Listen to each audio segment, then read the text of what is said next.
Fadil dengan NIM 811421165 akan memaparkan tentang gambaran pengolahan limbah padat bahan berbahaya dan beracun atau B3 pada fasilitas pelayanan puskesmas di Kota Bandar Lampung.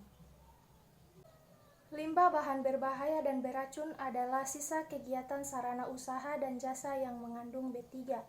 Limbah bahan berbahaya dan beracun B3 di puskesmas sangat berpotensi mencemari lingkungan, menimbulkan kecelakaan dan membahayakan kesehatan masyarakat karena virus dan bakteri yang menjadi sumber penularan penyakit. Pada penelitian ini dilakukan oleh Wulandari et al. Pada tahun 2020 tentang analisis pengolahan limbah medis padat puskesmas di Kota Pontianak menyatakan bahwa puskesmas di Kota Pontianak belum memenuhi persyaratan dalam fasilitas pengolahan limbah medis, khususnya limbah medis padat.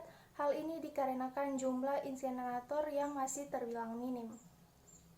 Dari 23 puskesmas di Kota Pontianak, puskesmas yang mempunyai insinerator yaitu Puskesmas PAR5 dan Puskesmas Kecamatan Sintan Hilir.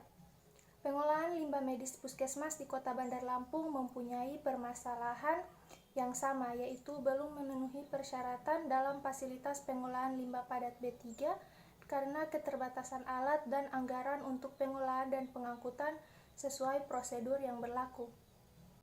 Penelitian yang dilakukan olehnya bersifat observasional dengan pendekatan deskriptif. Teknik pengumpulan data menggunakan konsep transgulasi yang dilakukan dengan wawancara, observasi, dan telaah dokumen.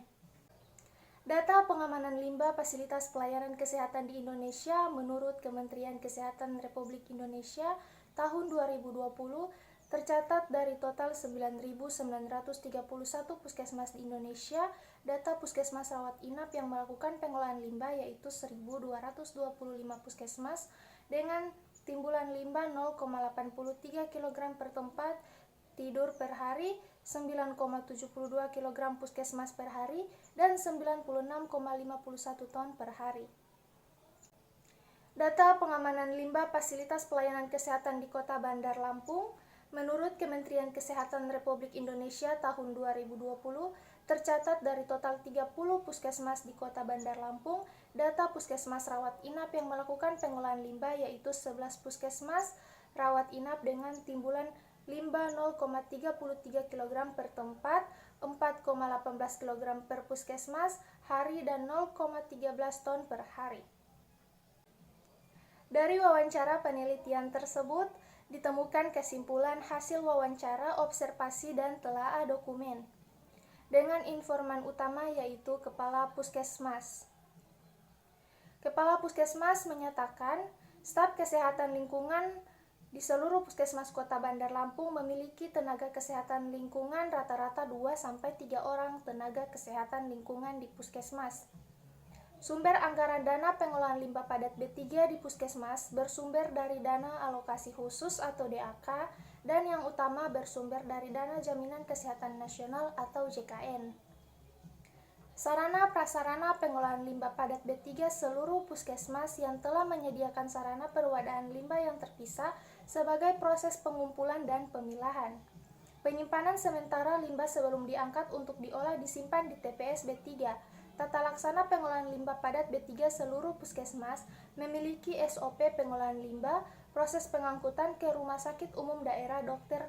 Adadi Tojroka Dipo sebagai tempat deposit sementara yang kemudian dilakukan proses pengolahan oleh perusahaan pihak ketiga yang berizin.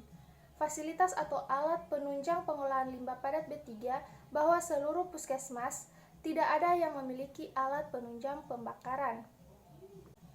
Hasil observasi proses pengolahan limbah padat B3 di fasilitas pelayanan kesehatan Kota Bandar Lampung sesuai Peraturan Menteri Lingkungan Hidup dan Kehutanan Nomor 56 Tahun 2015 tentang tata cara dan persyaratan pengolahan limbah bahan berbahaya dan beracun B3 di fasilitas pelayanan kesehatan bahwa proses pengurangan dan pemilahan limbah padat B3 50% puskesmas memenuhi syarat dan masih ditemukan limbah yang tercampur dengan limbah jenis non-infeksius. Pengangkutan limbah padat B3 pada puskesmas di Bandar Lampung ditemukan sekitar 55% puskesmas memenuhi persyaratan. Sekian, terima kasih.